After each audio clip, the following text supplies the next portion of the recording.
Les perceptions, c'est la perception de l'entreprise, mais c'est aussi les perceptions du projet. Alors, c'est là qu'on s'aperçoit qu'il faut travailler à ce niveau-ci.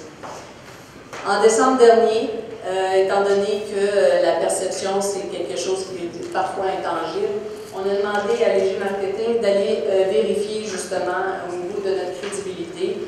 Alors, de voir, est-ce que vous faites, ça c'est un sondage qui a été mené auprès de 550 personnes à Gaspé. Alors, est-ce que vous faites confiance à Pétrolière pour qu'ils mènent à bien leurs travaux? On voit qu'il y a 67% des répondants qui ont dit oui. L'autre question, c'était, est-ce que vous êtes suffisamment informés? Parce que c'est bien beau, on donne, si on veut que la perception du projet soit bien faite, il faut que la diffusion de l'information se fasse. Alors, on s'aperçoit que 64% des répondants ont dit oui, ils se sentent suffisamment informés. L'autre question par rapport au projet. Alors, qu'est-ce qui est important de savoir? Considérant que Pétrolière est toujours en exploration et que lorsqu'elle va vouloir passer à son stade de production, il va avoir un bac, il va avoir des études qui vont être menées par le gouvernement. Alors, 71% des gens se sont dit plutôt favorables au projet pour que ça soit mené. Et à l'autre question, on voulait vérifier maintenant, est-ce que le fait qu'il y ait l'INRS qui suive le dossier, qu'il y ait des études qu'on a mis en branle, est-ce que ça vous sécurise? Et la réponse, encore là, 67% des répondants, je rappelle, ce sont des gens de Gaspé, de la région de Gaspé, qui ont dit oui, ça nous réconforte. La dernière question était assez importante. Alors, la Ville doit-elle s'opposer au projet Haldimand, oui ou non? Alors, la réponse est non à 55%. Les gens disaient la Ville ne doit pas s'opposer à ce projet-là. On a fait le même sondage dans la même période de temps, mais pan-québécois. Alors, j'ai juste... tous ces sondages-là sont sur nos sites Internet, vous avez accès à ça. Mais j'ai pris seulement ici cette question-là qui résumait par rapport à... il y avait 1302 répondants à ce questionnaire. Et là, 72% disaient qu'ils étaient favorables à ce qu'on devrait avoir du développement pétrolier en Gaspésie. Et 61% des gens disaient, en tout cas, on doit faire de l'exploration pétrolière là-bas. Alors là, on constate qu'effectivement, les gens en veulent des projets pétroliers en s'assurant que ça soit fait de façon responsable. La transparence. Alors nous, on pense que justement, la crédibilité de l'entreprise, la crédibilité des projets, la perception de tout ça passe par la transparence et donc dans la transmission de données, d'informations. Alors, ce qu'on a fait en 2012, on a travaillé fort à ce sujet-là. On a créé, vous allez voir, les sites Internet, on a travaillé au niveau des dépliants, des vidéos, on a fait des sessions d'information. Alors, effectivement, lorsqu'on se trouve dans la transparence, on a une multitude d'informations. Alors là, on se trouvait devant un petit peu une problématique. Alors, qu'est-ce qu'on a fait? On a créé différents sites Internet. Alors, un site Internet pour Bourg, un site Internet pour Haldimand. Les gens, même pendant le projet de forage, suivent au jour le jour le suivi du forage où on en était rendu. Alors, ça a été fortement apprécié.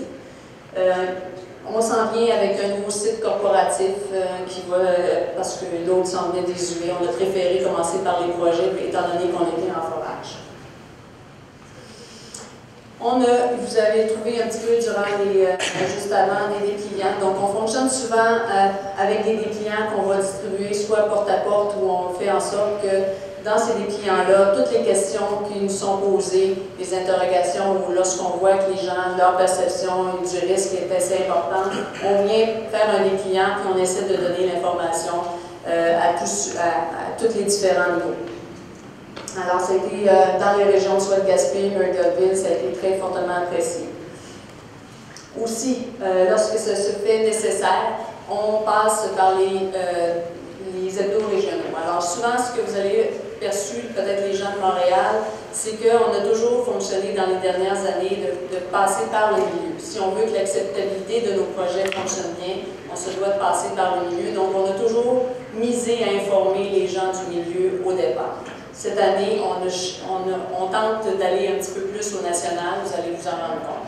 Mais là, ça, c'était donc un fait dans les journaux il y a à peu près 2 semaines que ça a été publié, puis je pense que ça a eu des bonnes réponses à ce sujet-là.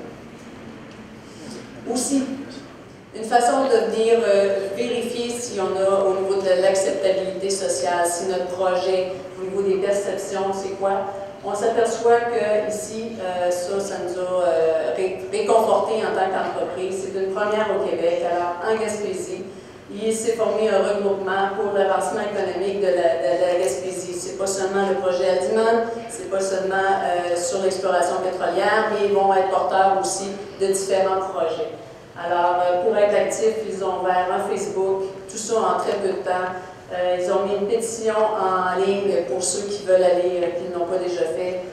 C'est important. Et ils ont fait aussi un site Internet. Ce soir, mes amis, on a écrit la première page dans le livre d'histoire de l'industrie pétrolière ici à Gaspé. The first page of a history book for the beginning of a new industry, the petrol industry in Gaspé. Depuis 2005, cette industrie sont établis chez nous. Ils ont investi des centaines et des millions de dollars. On veut créer les emplois 52 semaines par année. Pas 12, pas 14, pas 16 et non 20, là. C'est 52. It's to show the rest of the world that this industry, we can do it the right way. We're going to respect the environment. We're going to look after our water. We're going to take our kids to Cégep and learn them how to work in that industry, and then we're going to take them up to the oil fields, and we're going to send them all up by train to save our train at the same time. On a rencontré le ministre des Régions qui est avec nous ce soir, M. Lelièvre, puis on le remercie pour son acte de présence. C'est très apprécié. On a eu une rencontre avec lui hier soir, c'était très encourageant. Comme nous, il comprend pourquoi est-ce qu'on est ici. On veut tous protéger l'eau potable, là. C'est la première chose qu'on veut protéger. Mais qu'est-ce qu'on dit? On peut développer intelligemment. Vous savez, dans une région comme ici, où on doit acheter la chaussure, le vêtement, la nourriture, tout nous vient de l'extérieur, ça prend de l'argent pour payer ça. Alors, quand la région ne vend plus de marchandises, de produits, ne vend plus de services, alors où voulez-vous qu'on prenne l'argent? Alors, à ce moment-là, il faut compter sur des paiements de transfert, qui est le bien-être social ou l'assurance chômage.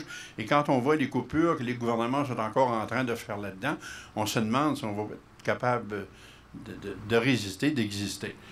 Alors, il y a des ressources là, qui sont là. L'industrie pétrolière, en particulier, c'est une industrie qui est fort prometteuse et c'est la ressource qui a la plus grande valeur au monde à l'heure actuelle.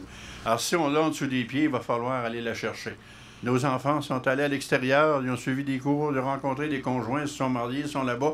Ils travaillent au développement des autres communautés, ils enrichissent les autres communautés. On s'est saigné pour les envoyer à l'école, on n'est pas capable de les ramener. Alors, on a des ressources en Gaspésie. Le secteur touristique doit être développé. Le secteur pétrolier, on doit favoriser l'exploration, l'exploitation. Et ce qu'on a comme ressources, on doit y aller. We're not used to this type of action, but regrettably, we're going to have to be more and more used to it. As David, I think, has covered pretty well all the bases, it's extremely important that we make ourselves heard. This is a one-time opportunity. If we miss the boat, it possibly won't come around again. In 50 years' time, petrol will probably not be anywhere near as valuable as it is today because we are going to replace it by other things. C'est notre avenir qu'on joue actuellement.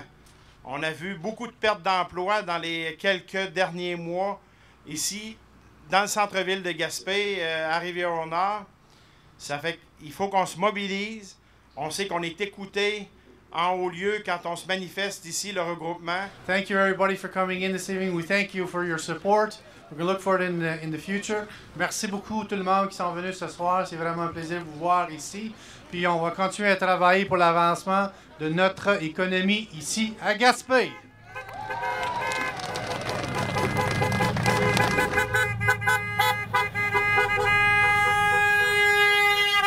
Ce qu'on a vu ici, je pense qu'il y a une démonstration de la volonté du milieu. C'est important d'en faire part parce que souvent on entend plus les gens qui sont contre les projets. Alors si, en tout cas, nous autres, ça nous a touché qu'il y ait des gens ici de Gaspé qui se lancent là-dedans. Alors, le slogan de cette année, c'est « Le pétrole d'ici, par des gens d'ici et pour ici ». On s'est posé la question, les gens nous posent souvent, qu'est-ce qu'on entend dans les perceptions, c'est le projet Adiman, c'est au centre-ville de Gaspé. Alors pour nous, c'était important de dire à ceux qui sont à l'extérieur de la ville que c'est en pleine forêt, c'est dans un secteur agroforestier. Ça se trouve à 3 km de la ville de Gaspé. Ce qu'on a entendu ici, c'est qu'effectivement, il y a la rue Forêt qui se trouve à 383 mètres et la rue Forêt est basée, c'est l'Aqueduc qui dessert la rue Forêt. Et ici, on voit que notre terrain, c'était quand même stratégique notre façon de venir se positionner là parce qu'on a acquis ici un terrain qui est dans le parc industriel de Gaspé. Alors, on voit bien que ces maisons-là sont près d'Aldima numéro 4, mais sont près aussi du parc industriel. 383 mètres des maisons. On est à 850 mètres de la première maison qui a un puits artésien. Qu'est-ce qu'on se rend compte qui est important de dire ici? C'est que les législations, lorsqu'on regarde soit aux États-Unis, soit en Alberta, dans l'Ouest canadien, ils sont 152 mètres des habitations, on se trouve à 382. Et aussi des puits artésiens, ça veut dire qu'on respecte même au-delà de toutes les bases qu'on trouve, les règlements qu'on retrouve à l'extérieur. Mais je vous demanderais de regarder, cette photo-là a été prise de la rue Forêt. Alors, la grande question est, on voit la foreuse sur cette slide-là. Alors, c'est certain que oui, elle est visible, mais elle est visible en peu vraiment petit. Et ce qu'il ne faut pas oublier, c'est que c'est sur une période d'1 mois, 2 mois et demi qu'on travaille, après ça, on quitte et il y a moins d'activité.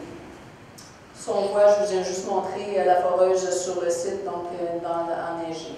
Le plus important là-dedans, c'est lorsqu'on arrive, qu'on est conscient à Gaspé qu'il y a quand même de la population qui est près. Alors, notre principe, c'est le principe de précaution. Je pense qu'on est assez suffisamment logique pour dire, si on est près des gens, on a bâti un mur qui coupe le son.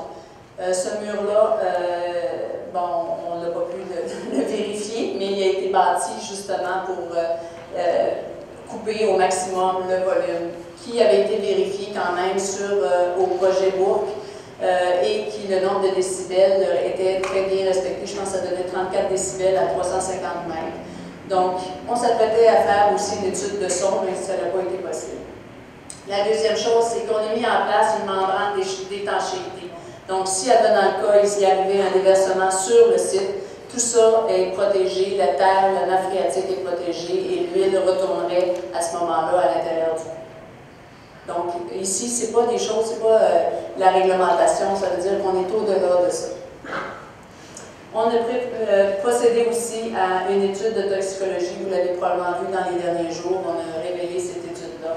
Alors, ce qui se dit, je ne rentrerai pas dans les détails, mais que lorsque le fluide, la boue, lorsque les éléments, la recette est faite, ça va de nul, négligeable ou faible selon les zones où on passe. Donc, quand on passe à travers la nappe phréatique, c'est dans la première phase ici, donc on traverse avec de l'eau, notre bout de forage est composé d'eau et de d'autres éléments qui sont négligeables au niveau de la toxicité.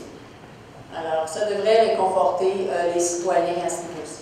Il ne faut surtout pas oublier que c'est toujours à l'intérieur des coffrages, et là, ça veut dire qu'il y a un autre niveau de sécurité qui est là. L'autre chose, on avait mis en place, ça fait au moins 1 an de ça, avec une étude avec M. René Lefebvre, professeur de l'INRS, donc une étude qui va se porter sur 5 ans, une étude sur la nappe phréatique, donc les écoulements des eaux. Alors, on a fait faire 14 puits d'observation qui ont été mis, ça c'est tous les petits points jaunes qui ont été ici, c'est donc 14 puits d'observation pour pouvoir éventuellement, lorsqu'on va mettre ça en production, faire un suivi au niveau de la nappe phréatique. Ils ont pris 80 à peu près échantillons d'eau, ils ont fait évaluer ça dans les puits artésiens des maisons, donc ils vont pouvoir faire des comparatifs. Cette étude-là va devenir publique, on pense à peu près dans le mois de juin, juillet. Retombée économique maintenant. C'est certain qu'on ne sommes pas encore en production, mais juste pour vous dire, sur le projet Bourque, en 1 mois et demi, notre philosophie est toujours d'essayer d'encourager les retombées locales. Alors, sur ce mois-là et demi, au projet Bourque, 1,2 million qui a été dépensé donc, dans des entreprises locales. 1,5 million, excusez-moi, sur le projet Bourque, et Bourque 2, et 1 million que nous avions projeté pour le projet Aldiman. Donc, c'est quand même des retombées économiques dans les entreprises locales qui sont considérables. Maintenant, une fois que l'industrie est en branle, qu'est-ce qu'on a calculé, et ça on se fait par rapport à une association dans l'Ouest canadien. Alors, lorsqu'une foreuse est en activité, on pense qu'il y a 16 employés qui travaillent directement sur la foreuse, 75 qui nous aident des services à côté et à peu près 125 employés, pas des employés, mais des emplois directs qui vont être créés à partir de là. Donc, on parle de 216 emplois qui gravitent autour de entre 45 et 125 000 $ par année. Donc, je pense que c'est quelque chose que les gens de Gaspé sont conscients et c'est ce qu'ils désirent développer. Alors, chez nous, on est plus positif que jamais, malgré tout. On a nos projets, on les lance de l'avant, puis on va travailler fort au niveau des communications, ça c'est certain.